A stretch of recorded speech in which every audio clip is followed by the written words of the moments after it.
Uninsured motorist insurance. If you've watched my videos, every couple weeks I put a video out in terms of getting uninsured motorist insurance, or rather letting people know that they should get uninsured motorist insurance. And that's because I think it's probably one of the most important things you can do to keep your family safe. And here's another reason why you should get uninsured motorist insurance. There used to be a case that if you rode Uber or Lyft, they had policies of up to $1 million as uninsured motorist insurance. Meaning, if you were in a Lyft or an Uber and you got into a crash with somebody, and that somebody did not have insurance or did not have enough insurance to cover your injuries, you didn't have to worry about it because Uber or Lyft had $1 million in coverage that you could tap into to get compensated for your injuries, for your medical bills, for your pain and suffering, that kind of stuff. And $1 million is usually more than enough to cover really just about any accident except for really catastrophic events. That's no longer the case. It actually has not been the case for probably almost a year now. They actually, as of right now, carry no uninsured motorist coverage at all. And if there is some on the policy, it's very minimal.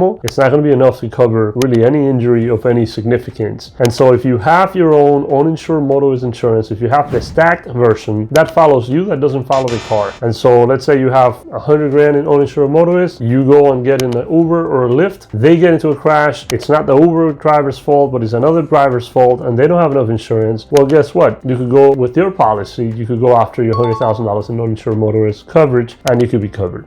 So anyway, if you didn't know, now you know.